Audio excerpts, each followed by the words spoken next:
8 innocent kids games that went horribly wrong. Kids and playing go hand in hand, sometimes literally. Most of the time, when they do play a game, it usually involves kids running, chasing and hiding. They all tire themselves out and laugh themselves silly, and maybe the worst thing that happens is someone skins a knee or breaks a window. It's all innocent fun. However, there are rare instances when a kid's game gets way out of hand and the lawsuits start flying, the cops show up, or something even worse happens. Here are 8 examples of kids' games that got way out of hand. Number 8. British Bulldog game leads to girl's death.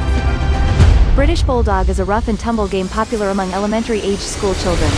In it, 1 or 2 bulldogs stand alone in the middle of a large field. A line of runners face them and stand at one end of the field.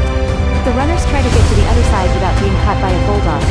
If they get caught, they turn into a bulldog and join the other bulldogs to try and stop the remaining runners.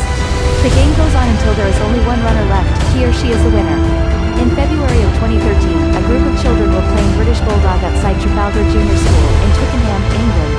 An 8-year-old girl named Freya James was playing a different game close by when she was accidentally struck by one of the boys playing British Bulldog. She fell, stomach down, onto a recycled wooden railway sleeper.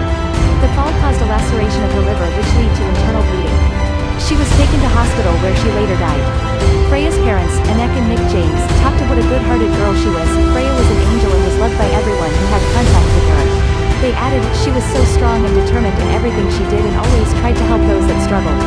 Sometime later, Freya's parents called for a ban of the game that took their daughter's life. I hope our daughter's death will lead to a more widespread ban. Number 7. Snowball fight turns into race brawl. Cole Harbour District High School is located in the province of Nova Scotia, on the east coast of Canada. Back in the winter of 1989, what started as a playful snowball fight between groups of grade 10 boys turned ugly as white students ended up fighting black students in a vicious brawl. Apparently, the brawl was triggered when a particularly large snowball showered one group with snow. Krista Weber, a grade 10 student at the time, who witnessed the brawl, said she saw a student's face split open from a punch and students getting kicked when they fell to the ground. In the aftermath, 14 were charged and the brawl led directly to the government of Nova Scotia creating the Black Learners Advocacy Committee. The committee highlighted inequities in education for the African Nova Scotian learner. As well, the Black Report resulted in the hiring of cross-cultural understanding coordinators and African Nova Scotian support workers in the province's schools. 30 years later, the brawl still haunts former Cole Harbour District High School student, Corey Beals. Though he didn't witness the brawl triggering snowball, Beals remains sad about the incident and feels it has had a lasting impact on the community. Unfortunately, Cole Harbour has been scarred ever since. 30 years later. And whenever there is an incident that takes place at that school, everyone reflects back to 1989. Number 6. Dodgeball leads to felony. Dodgeball is a gym class staple. Use a ball to eliminate players on the opposing team by hitting them with it. The first team to hit all of the players on the other side with the game ball wins. For Jacob Sigler and one other student of Ellsworth High School, that simple game turned into something much more ugly and much more complicated. The result was a facial fracture and a criminal complaint against Sigler. According to the victim, who was 16 at the time, when Jacob ran out of balls, Jacob closed his fist and punched him in the face. When interviewed by police, Sigler, 18, said that he thought the other boy was going to tackle him. Then, I punched him, he told the police. Months later, Sigler ended up pleading guilty to misdemeanor battery. He was sentenced to 1 year probation and ordered to pay more than $1,300 in fines. Number 5. Hide and seek leads to dead body. Who hasn't played hide and seek? A classic kids game that may go all the way back to the Greeks of the 2nd century. Hide and seek consists of one kid seeking and many kids hiding. After counting up from 1 to anywhere from 10 to 100, the seeker then goes out and tries to find the kids that hid. If found, that kid then becomes another seeker. The last kid left hiding is the winner. Simple and straightforward. Most of the time, yes, but every once in a while, a kid seeking another kid, instead, finds something that turns the game into a crime scene. Back in October of 2017, 2 kids were playing hide and seek in the wooded area of a park in Indianapolis, Indiana. There, in the midst of their bit of fun, one of them came across the dead body of 30-year-old Christopher Bradley. The kids immediately told an adult who then alerted the police. Detectives working the case believe that the death was suspicious. Number 4. Red Rover game costs school district $15,000. Going back to at least 1930 and maybe even further, Red Rover sees two lines of children facing one another, with hands clasped. One side calls a child over. If that child can break through the other team's line, then they can call another one of their team members over. If not, they join the other team's line. The game ends when all the kids end up on one side. Apparently, in San Diego, they are very serious about Red Rover. In 2011, at Carlton Oaks Elementary School, one child suffered a broken leg while playing the game. The parents of the 7th grade student then sued the school and won a settlement of $15,000 to recover costs from x-rays, a cast and physical therapy. 2 years later, the boy was still struggling through pain. At least one other parent wasn't happy with the lawsuit. I think it's kind of ridiculous. I mean, kids play.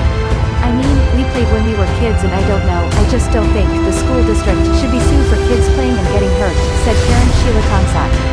Number 3. Choking game claims life of 12-year-old boy. According to the Center for Disease Control and Prevention, from 1995 to 2007, at least 82 kids have died playing the choking game. 87% of them were boys aged 11 to 16. The average age was 13. The point of the game is to go just far enough to get the high that follows after briefly squeezing off the supply of oxygen and blood to the brain. The game has a long history and also goes by the names Pass Out Challenge, Flatliner, and Space Monkey. One boy who went too far was Eric Robinson of Santa Monica, California. One day in April of 2010, he put a rope around his neck and hung himself from a pull-up bar. He was only 12 years old.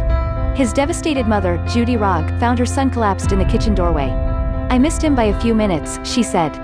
Rogg tried to undo the complicated slipknots her son had tied, but couldn't. By the time she got help, it was too late. In the wake of the tragedy, Rogg founded the nonprofit Eric's Cause to help educate other kids about the dangers of the game. She and her co-founder Stephanie Small spent years designing an 8-minute video and PowerPoint presentation now shown to kids in the Iron County School District in Utah. Iron County adopted the training program after 4 kids died in its district playing the choking game. Rogg keeps the memory of her son close. Some of his ashes are locked inside of a necklace she wears. She works tirelessly for Eric's Cause and has traveled to speak in Pennsylvania, California, and Maryland.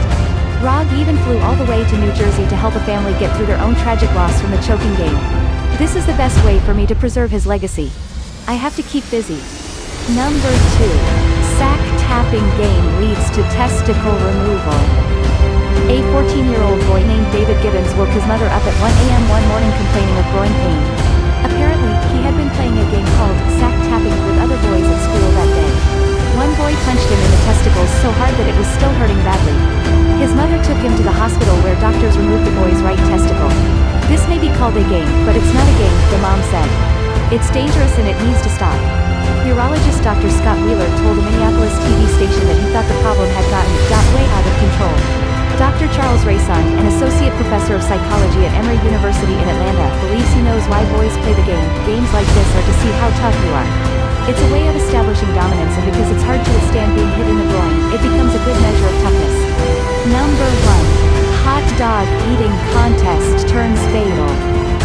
Jason Easterly, special to the Daily News. Owen Houston, 7, of Naples starts the kids meet during the Nathan's Famous Hot Dog qualifying circuit for their annual hot dog eating contest held at the Mercado on Saturday, May 12, 2012. In January of 2010, the Boys and Girls Club of San Pedro in California held a fundraiser for Haiti relief. A devastating earthquake hit Haiti on January 12, 2010. One of the activities was a hot dog eating game. The fun turned deadly when one of the participants, 13-year-old Noah Thomas Akers, started choking. A male staff member performed the Heimlich maneuver, but it didn't help. Paramedics arrived soon and tried to remove the obstructing piece of food using an extended pair of forceps. Unfortunately, they were unsuccessful and Noah later died in hospital. Apparently, a staff member of the Boys and Girls Club did tell each child participating in the hot dog eating game to take their time and that it was not a game based on speed. Lieutenant David McGill of the Los Angeles Police Department indicated that the initial investigation suggested that the children were appropriately supervised.